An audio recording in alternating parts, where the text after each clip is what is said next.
Boa noite, gente. Meu grupo é composto por mim, Mariana Freitas e Maria Eduarda Laurentino. Nesse seminário, nós vamos apresentar a obra da escritora Isabelle Stengers, No Tempo das Catástrofes. Para contextualizar vocês, Isabelle é uma filósofa belga e que traz uma visão epistemológica nessa obra. Apesar do livro ter sido lançado em 2015, muita coisa que ela trata é bem atual. Ela trata de mostrar como o tempo tem sido crucial com o mundo, colocando em prova a população que se diz global, mas que na verdade está em constante competição. E com isso, ela diz que é necessária uma intervenção. Daí nos vem o primeiro questionamento: o que é uma intervenção? Na visão dela, intervir é transmitir o seu pensamento, sentimento e sua imaginação para quem está à frente do movimento. Além de tudo, ela não nega a existência de uma elite, uma classe dominante na sociedade, e como existem sacrifícios impostos para a classe minoritária, vulgo a classe pobre, já que o pobre não sabe tudo que está acontecendo no mundo justamente por falta de informação. E também porque, segundo ela, não adianta saber o que está acontecendo se o resultado é ocultado. E apesar de ser clichê, e é da Constituição Federal, que diz que todos somos iguais perante a lei, a gente vê que na prática isso não funciona.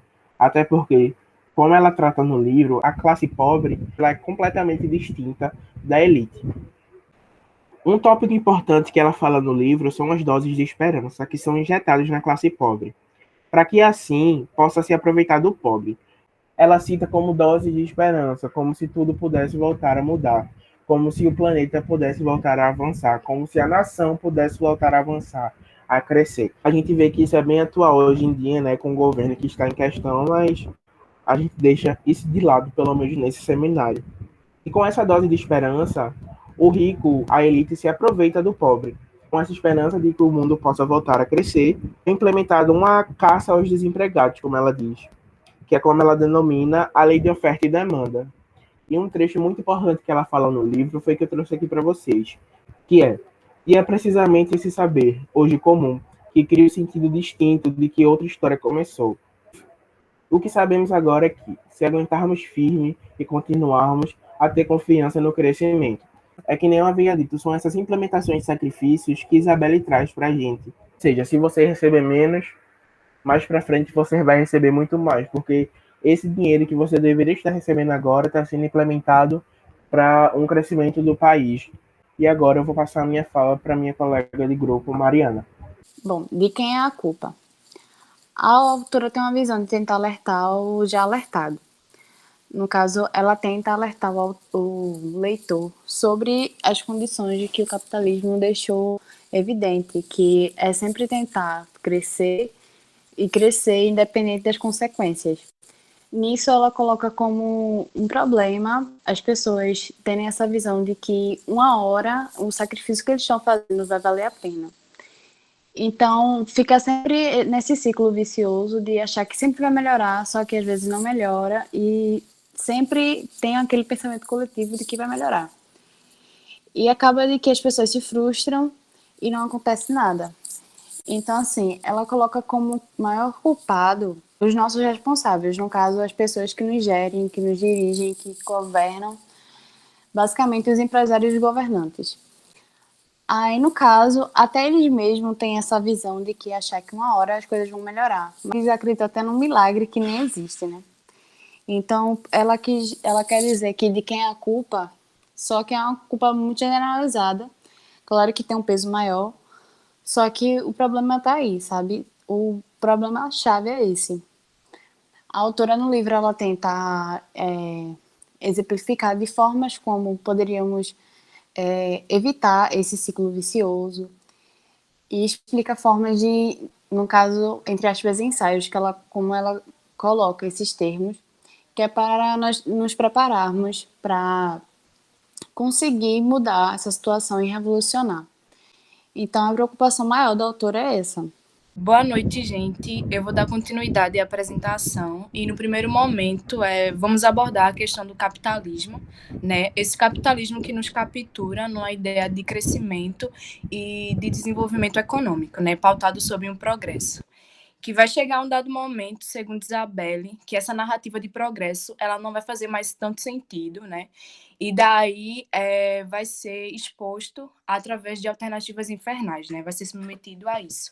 O que seriam essas alternativas infernais? Essas alternativas infernais seriam modos do capitalismo que encontrou de se introduzir na sociedade, né? Por meio de alternativas sucintas para fazer a sua permanência. Do outro lado tem Karl Marx, e ela vai abordar a questão de que hoje, na sociedade moderna, ser considerado marxista é dado como ultrapassado, já que para eles o capitalismo é dado como invencível. Então, ela faz esse convite à questão da gente se situar naquilo que Marx falou sobre o capital e como a gente se coloca hoje na sociedade moderna. Enfim, o escorpião do capitalismo. É dado esse nome por conta de uma fábula que é contada do texto, do sapo e do escorpião. Que o sapo ele está lá no rio e o escorpião ele vai pedir uma ajuda para fazer a travessia. E o sapo, genuinamente, ele vai conceder essa ajuda. Em um dado momento, né, no percurso, o escorpião ele vai aferrar o sapo. E o sapo, se afogando no seu último suspiro, vai se questionar o porquê dele ter feito aquilo. E o escorpião vai dizer: é da minha natureza e eu não posso evitar. Então, nisso, a gente faz analogia à questão do capitalismo e nós, a humanidade. Nós somos o sapo, né? Gaia somos o sapo. E o capitalismo é o escorpião, né? E a gente genuinamente acredita nos seus ideários e ele se toma dessa forma sobre nós e sobre a natureza. E aqui eu trago duas notícias.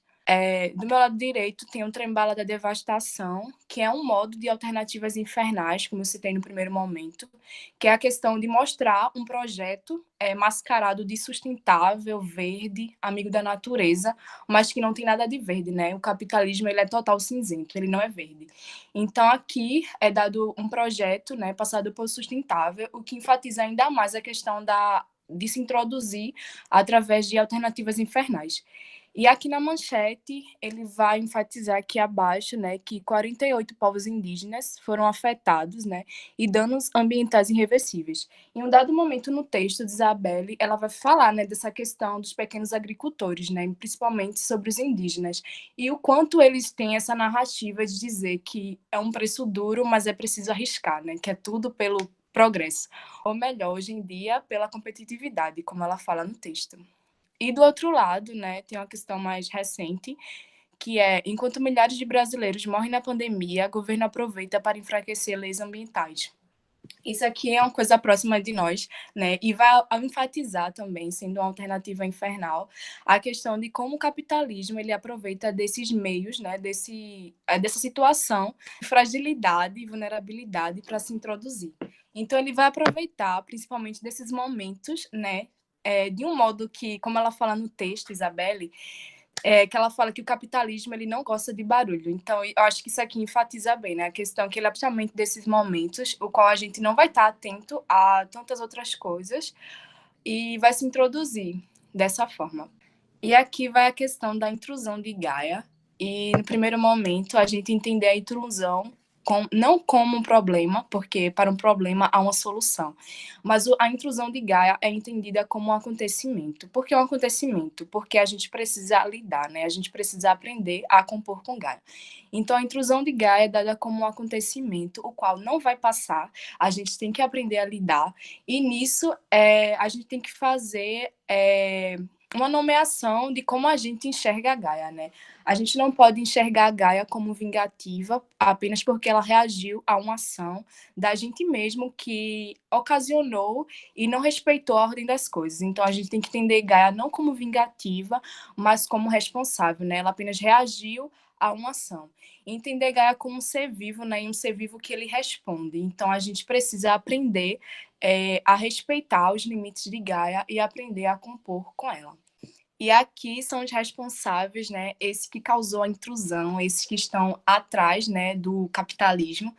E Isabelle, ela vai enfatizar muito a questão dos empresários, né, dos grandes empresários. E ela vai até falar, vai ter essa fala de a questão dos empresários com E maiúsculo, né, para enfatizar o poder e o quanto os grandes empresários têm a maior importância relacionada a isso. Então, aqui estão os grandes empresários, né? Esses três são os nossos responsáveis, né, que se apresentam como tais e que se sentem, né. Então, aqui está os empresários, o Estado e a ciência. Os empresários que para tudo é oportunidade e que tudo é capaz de se transformar em oportunidade, né. E ele vai, a partir das suas exigências, encontrar aliados para se alinhar como uma forma de legitimação. E nisso ele vai se alinhar ao Estado e à ciência, né, formando essa tríade. E essa questão é muito engraçada, porque a ciência, né, como é que a gente vai resistir a uma ciência que ela vai trabalhar para os grandes empresários e que, ao mesmo tempo, vai estar protegido pelo Estado, né? Então, como é que a gente resiste isso, né? Porque eles que submetem a questão do que a gente absorve, o que a gente não absorve, o que a gente está refletindo e o que a gente não está refletindo, né? Então, como é que a gente resiste a essa tríade? Aqui, eu acho que foi o ponto principal, a partir da minha leitura, que foi a arte de ter cuidado e fazer comunidade. Tem uma fala muito importante da Isabelle no texto, que ela vai falar que fomos obrigados a esquecer não a nossa capacidade, mas a arte de ter cuidado. Como se nós soubéssemos dos meios e da nossa capacidade, mas a gente esqueceu como a gente articula isso. Então, a arte de ter cuidado é um convite de desacelerar e realmente cultivar esse cuidado, né? É da gente se portar em uma postura de reativar os nossos conhecimentos e compor com Gaia. E nisso de um modo coletivo, né? Por isso o fazer comunidade, né? É um projeto coletivo. E aqui eu trago uma tradição, né, que acontece lá na Califórnia, que é recuperando a bruxaria da tradição, né? Essa ligação que ela faz com as bruxas dos antepassados. E é justamente esse convite, né, que ela faz para nós, para a gente se impor realmente como feiticeiras e bruxas.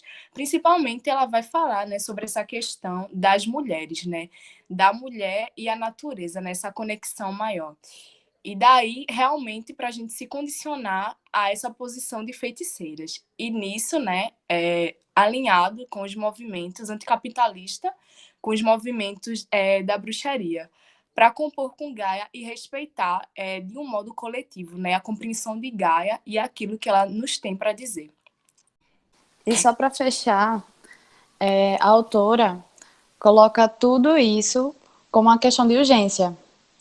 Então, se nada for feito, vai tudo decair, a sociedade vai se destruir e o meio ambiente vai cada vez mais se corroer.